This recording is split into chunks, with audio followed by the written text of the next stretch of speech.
An emergency has been declared at the Hanford Nuclear Reservation in southeastern Washington state. Workers in this facility have reportedly been evacuated. There are concerns about a collapse in the soil that's covering railroad tunnels near a former chemical processing facility.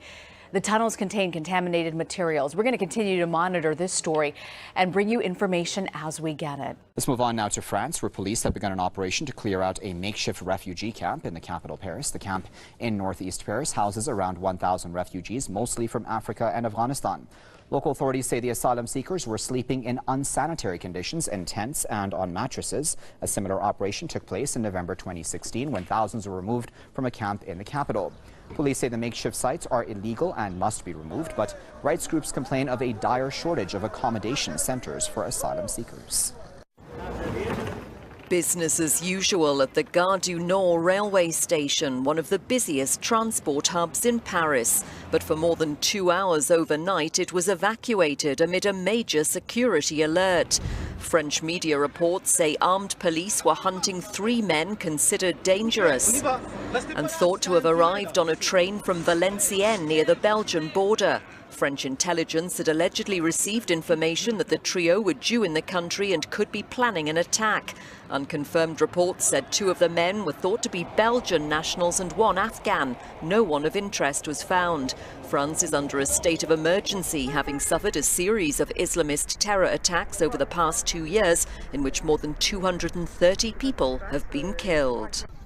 About 2,000 refugees every day have arrived in Uganda over the past 6 months. Most of them are from the war-torn South Sudan. The government now says it will need about $8 billion over the next 4 years to meet the needs of the refugees it now hosts. Uganda, with support of the United Nations, plans to host a solidarity summit on refugees next month. The high-level meeting aims to mobilize money to address the long-term needs of refugees and the communities that host them. Biometric voter registration technology is being tested in Zimbabwe for the first time. This is a mock election, a practice run in preparation for the real thing next year. The new technology means everyone eligible to vote will have to register again. It's a huge task for the Zimbabwe Electoral Commission, or ZEC. More than 6 million voters were on the electoral roll 4 years ago. Is part of ZEC's initiative to ensure stakeholder participation in its activities and to enhance transparency in all its electoral processes. But opposition parties doubt that. They say Zimbabwe's Electoral Commission isn't independent and the ruling ZANU-PF party will manipulate the new voters' roll to rig elections. In the past, they fought Mugabe separately in elections. Now the main opposition leader, Morgan Tsvangirai, says he'll form a coalition to challenge the president. Street seller John Chota says he doesn't care about politics. He just wants whoever wins next year's election to make life better for the poor. By some estimates, 8 out of 10 people are out of work. There's a shortage of cash. The government struggles to pay salaries on time. Living in this country is so difficult. There are no jobs. There is no freedom of speech.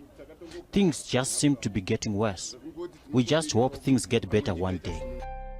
According to Reuters, as the Chinese territory seeks to tighten restrictions on cash flows out of the mainland, authorities in the world's largest gambling hub said that Macau plans to add security features to ATMs to monitor withdrawals. Macau is a special administrative region of China. The new measures announced for China's UnionPay bank card means users will have to scan their identity card at automated teller machines, which will use facial recognition technology to verify the user. The government did not say when the changes would be implemented, but specifically mentioned ATMs around casinos. Over 1 million people live in Old Delhi. Mohammad Tashif reckons he's met most of them. A chicken seller by day, he uses his shop every evening to enroll citizens into what has become the world's largest identification program.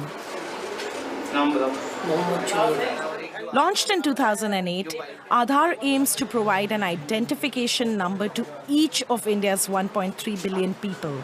It also records every individual's fingerprints and iris scans for the government's massive database. Okay, now put the fingers of your right hand. In a country where many people don't have any identity document, This is a revolution. I want to enroll my 3-year-old daughter in school. They told me I can't do it without my Aadhaar card, so I desperately need it. The government has now made Aadhaar mandatory for availing subsidies on food and fuel, for opening bank accounts, and for getting a mobile phone connection. It's hoped that soon most commercial transactions will be done using Aadhaar-based applications. Toshif also believes it will eradicate another menace. Crime will also decrease because of this. If someone commits a crime and he leaves behind a fingerprint, and if he also has an Aadhaar card or registration, then he will be easily caught. Not everyone agrees with him. Aruna Roy, one of the most prominent social activists in the country, is a crucial member of the small but vocal anti-Aadhaar movement. What do you think? Like you talking about how the problem with Aadhaar being used for mass surveillance and it becoming like a Big Brother project. Because Big Brother is not watching you in a room through a television, but is watching through the biometric system and through Aadhaar and through data. Every single thing you do, where you go, when you buy a ticket, when you buy a gas for your cooking, when you are going to the bank, when you do a bank transaction, your calls are all monitored. So what is left? So it's a complete invasion of privacy. A new survey gives an insight into young Arab minds, revealing what they think about the world today. On May 3rd, Asta Berson Mars Teller published its 9th annual Arab Youth Survey.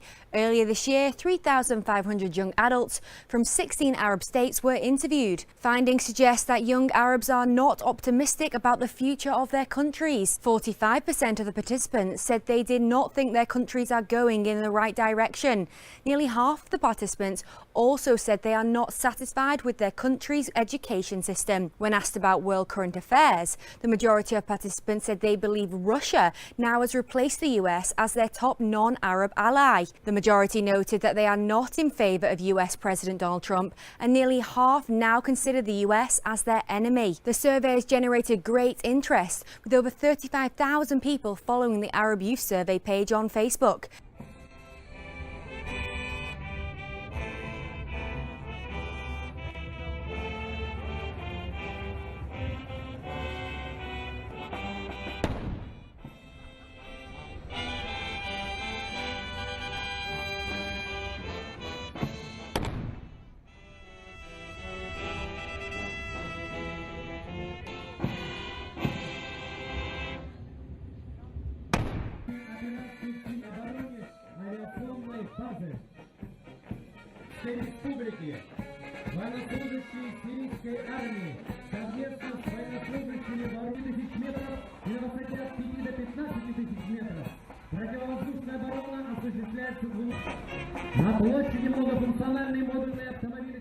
Russia might be looking to benefit from the nuclear standoff between North Korea and the rest of the world, according to a new report from intelligence firm Stratfor.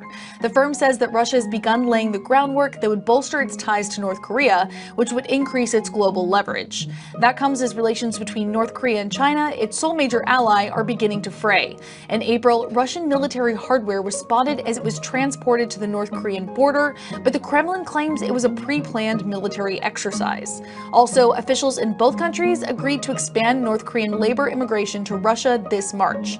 The agreement allows for tens of thousands of North Koreans to work in Russia as forced laborers, according to human rights groups. Stratfor says Russia's growing influence on North Korea could give Vladimir Putin leverage in the West as the US and its allies seek to deter North Korea's nuclear program. Right now, new concerns over a series of artificial islands off the coast of North Korea and what their purpose might be. Satellite images suggest there are military installations on those islands, and experts warn they could be used as launch sites for nuclear missiles. But some officials dispute that argument, saying the islands are too small to move missiles around and are most likely for farming. North Korea has struggled to feed its people for decades. Sounds like there's more questions to ask there.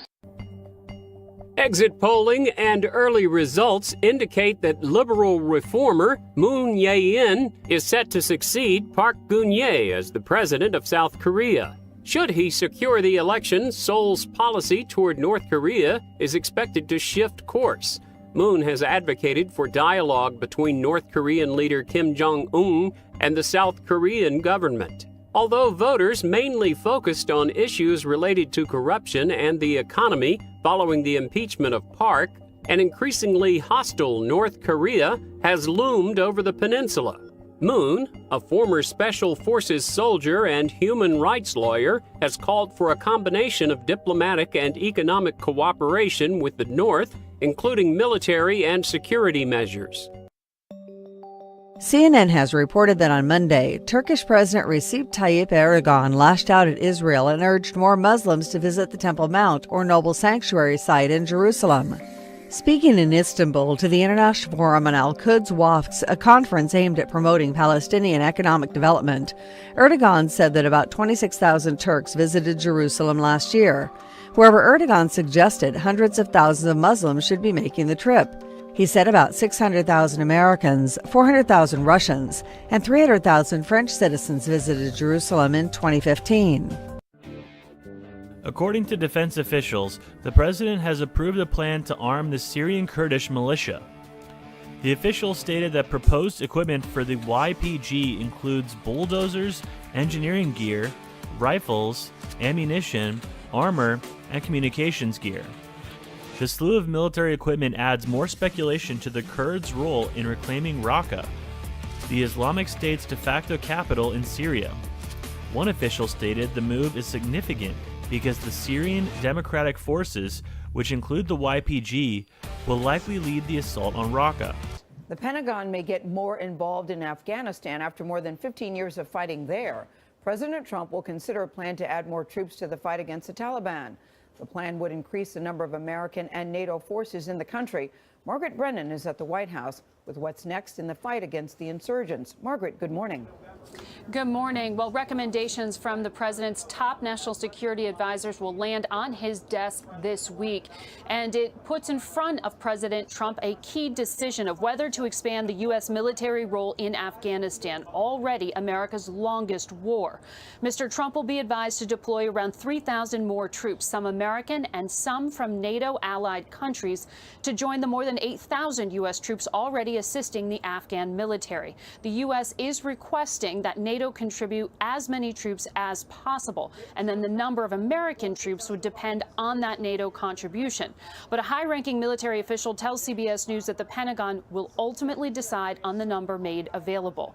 President Trump will also consider lifting Obama-era restrictions on the targeting of Taliban militants, which would effectively pause the so far unsuccessful U.S. efforts to broker peace talks. The aim here is to leverage battlefield gains against a resurgent Taliban in order to force them to the negotiating table with the U.S.-backed Afghan government. Now, May 25th is the working deadline for President Trump to make a decision. That is when he meets in Brussels with NATO allies. There were more service delivery protests which broke out in the city of Johannesburg. Police officers had to fire tear gas canisters and rubber bullets at demonstrators, all of whom were demanding better services in the poor areas of the city. The violence erupted in the El Dorado Park area of Johannesburg on Monday. It's since spread since then. Protesters have been blocking roads and burning tyres. Police in the city are warning motorists, in fact, to avoid certain roads. And clashes between protesters and security forces continue in Venezuela as President Nicolas Maduro attempts to reform the constitution amid a deadly political crisis. The opposition boycotted a meeting on Monday to discuss Maduro's plan for a new popular assembly. In familiar scenes from 5 weeks of unrest, youths with gas masks and makeshift shields faced off with police and National Guard troops in Caracas. Maduro's Constituent Assembly super body has the power to rewrite the constitution and shake up public powers. Since early April, at least 37 people have been killed amid continuous unrest. Local rights group Panel Forum says over 1,800 people have been detained since April the 1st. More opposition protests are expected in the coming days.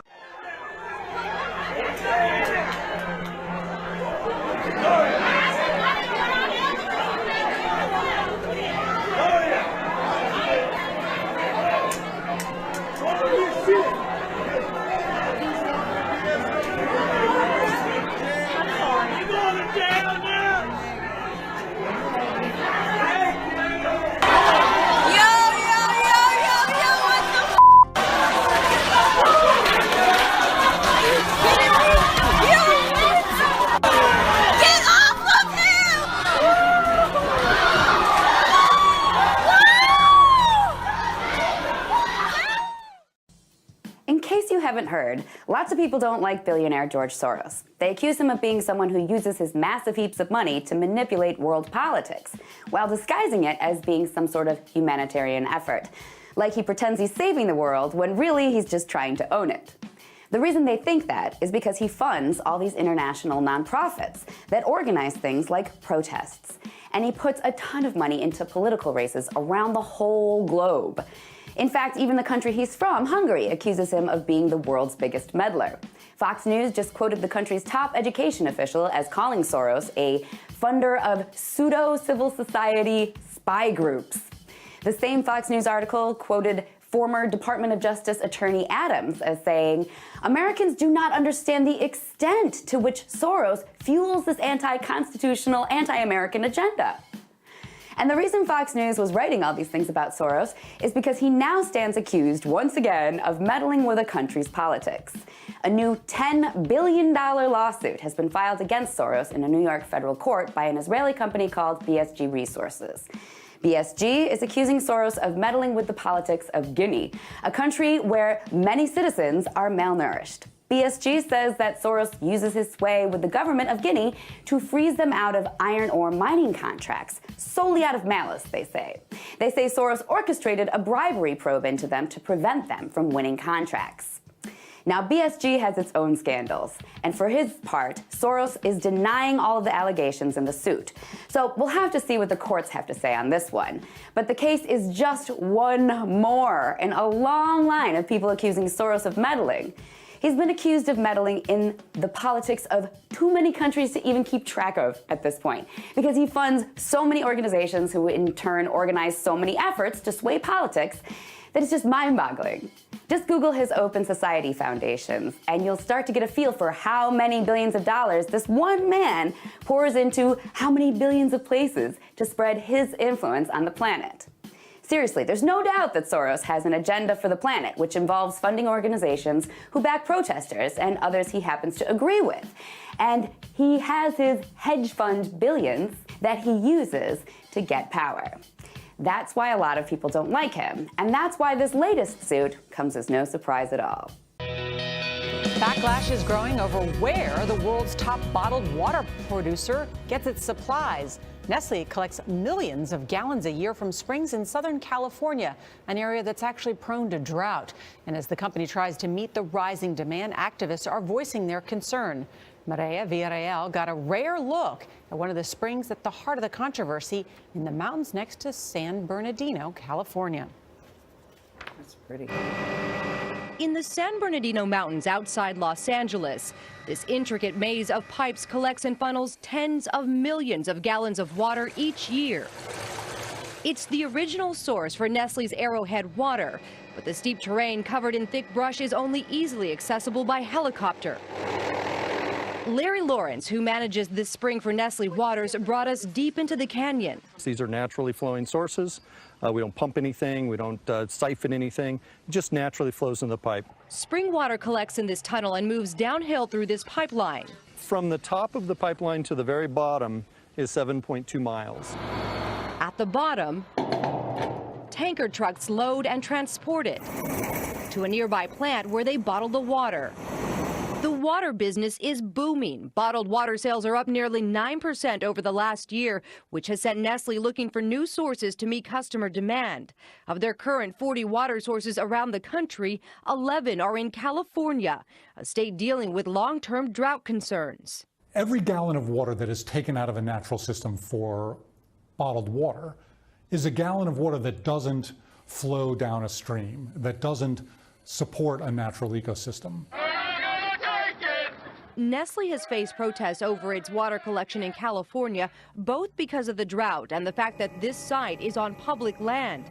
While the company takes about 30 million gallons each year, they paid just $524 to the U.S. Forest Service for the permit. I think it's fair to say that in this case, our public agencies have dropped the ball. The Forest Service is now reviewing Nestle's permit for the first time in 30 years. They declined our request for an interview. I don't think there's anybody, quite frankly, that outperforms. Nelson Switzer is Nestle Waters' chief sustainability officer. Some people would say, this is the people's water.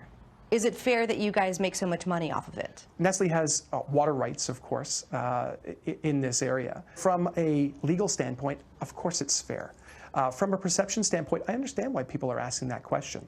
But water belongs to no one. Switzer says Nestle takes its responsibility as a water steward very seriously. The sustainability of the supply is paramount. And that if our activities were to compromise the sustainability of that supply, we would stop operating. I hope people remember that water itself is a renewable resource. As long as that is managed properly, that system will be renewable forever. It may be renewable, but as long as companies like Nestle make a profit off it, the debate over public natural resources will continue. Please welcome President Barack Obama. Former US President Barack Obama has called for action to be taken against climate change in his first public address on foreign soil since leaving office. He delivered a keynote speech on food security and the environment at the Food City Expo in Milan, where he warned global warming could increase migrant numbers to Europe. Harsher climates. Some of the refugee flows into Europe originate not only from conflict, but also from places where there are food shortages that will get far worse as climate change continues. So if we don't take the action necessary to slow and ultimately stop these trends, the migration that has put such a burden on Europe already will just continue to get worse. He told those gathered that US companies were committed to clean energy for cost-saving reasons, which should help counteract moves by new President Donald Trump's administration. Trump has promised to cancel the Paris Climate Change Agreement and in March signed an executive order reversing a temporary ban on coal mining in an effort to revive thousands of lost jobs in the sector. Where you live could affect your lifespan by as much as 20 years, according to a new study. Researchers looked at counties across the U.S. and found the highest life expectancy was almost 87 years old. The lowest was about 67 years old. Counties in North and South Dakota saw the lowest life expectancies, and the hardest hit communities included Native American reservations. The highest life expectancies were found in central Colorado. Socioeconomic factors like poverty, education, and unemployment had a big impact on projected lifespans in the study, but health factors like obesity and smoking had the biggest impact. Unfortunately, the lifespan gap, depending on where you live in America, is getting wider. The researchers say by next year, the difference will likely be over 20 years.